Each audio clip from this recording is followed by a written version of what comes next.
honorable dignitaries in the absentia, honorable dignitaries on the dais, equally honorable dignitaries of the dais. I congratulate the whole team for such a wonderful organization of the seminar. While we started the scholarly talks, listening Professor Jadeja, as he started telling that while talking about the Indian Association of Canadian Studies, I'm going back to the days when we were very active and we revived it. While listening him, or maybe listening Dr. Besania, talking about interdisciplinary, multidisciplinary or transdisciplinary studies, that really makes sense. That today is the time when we talk about academics, scholarly talks or research. These things are very important, not simply on the paper or UGC guideline, but much more than that. I'm reminded of the day, maybe more than a decade back, when I wanted to pursue interdisciplinary study, that is literature and performing art. I approached a few really great teachers. I'm talking 15, 16, 17 years back. And I was so happy with the idea, But finally, at the end of all the discussions, so many sittings, we realized that things were not possible because the universities did not have those scope. Unfortunately, after these many years, I have a student today who is a wonderful dancer, and she has her degrees in literature. And today, 2-3 years back, she approached me. She also wants to pursue interdisciplinary study. And she approached many universities. Again, the history got repeated that the scholars, teachers appreciated the idea, but finally say that things are not possible. So I'm very happy that the team that has taken up is a team talking about possibilities. Indian Association of Canadian Studies in the first conference had association with a council. The title, the name of the council talks about interdisciplinary study, where education, culture, social, everything is there. And otherwise also being academician, being in the field of knowledge, we know that knowledge does not have boundary. Research is for the solution of the problem.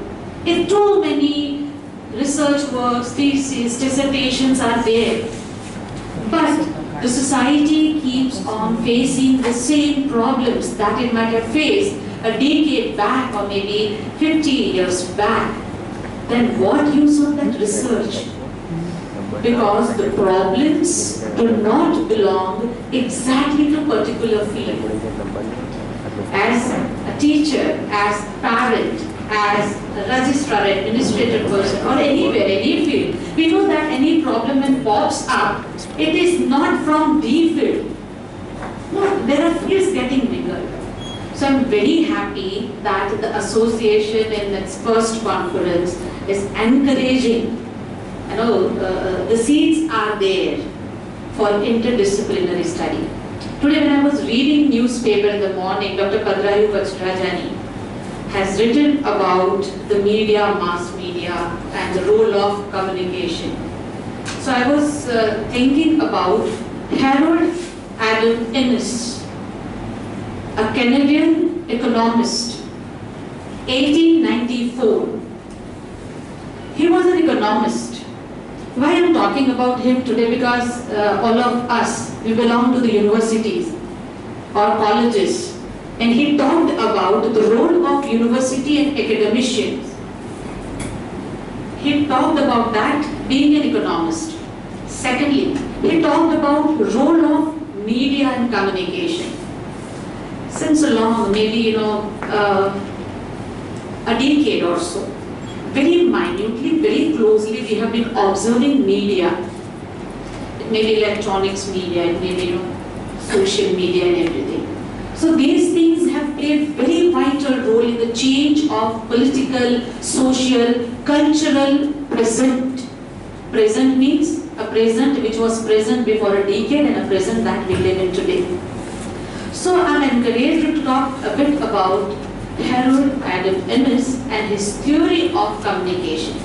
What made me interesting about things is that first he was an economist who started studying about the rivers and lakes that Canada had around. And economy of Canada grew with the help of business through those rivers and lakes. He observed that European empire got powerful with those economical industries. Then studying that, he realized what even the Gandhi said. Gandhi said, he said the same thing, that economy grew with the help of transportation. But with the transportation, the empire gets strengthened because you transport not only the goods but the ideas also.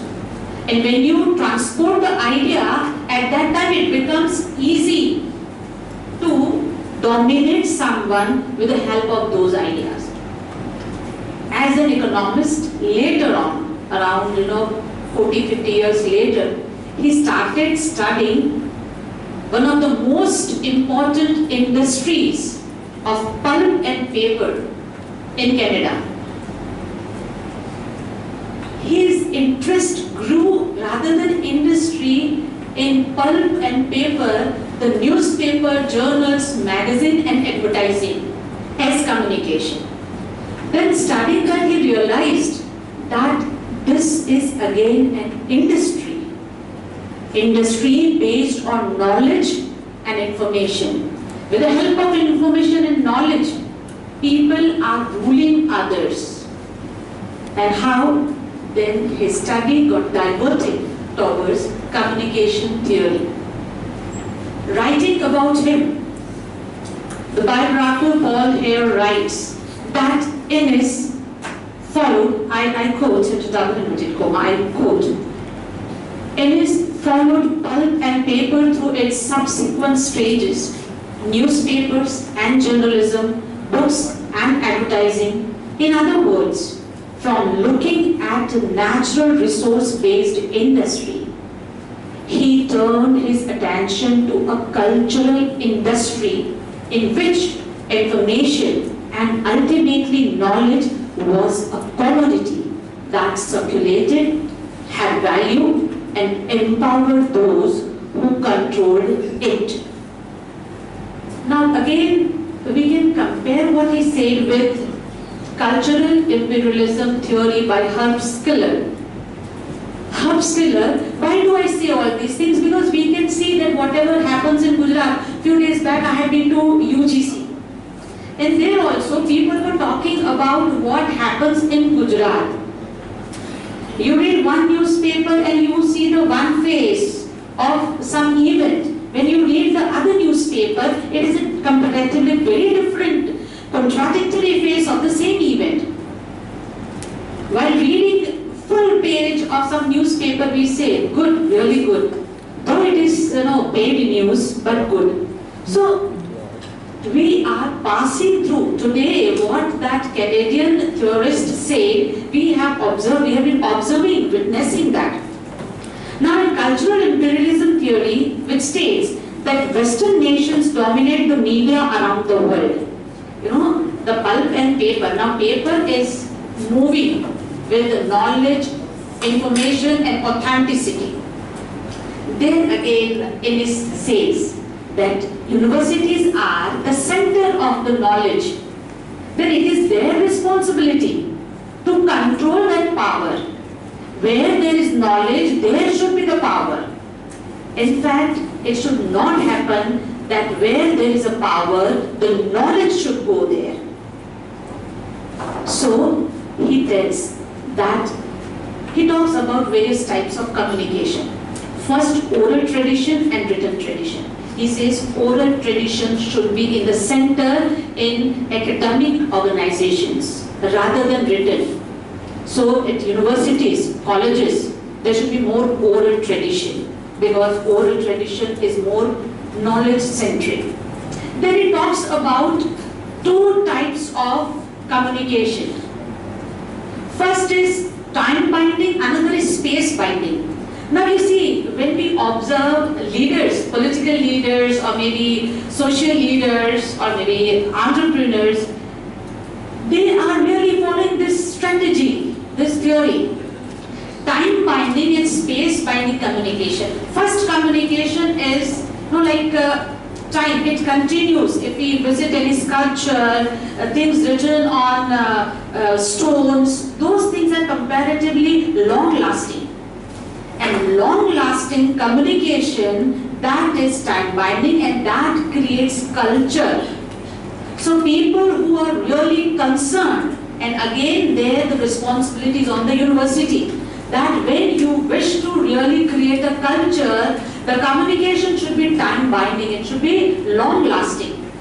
So that comes vertically.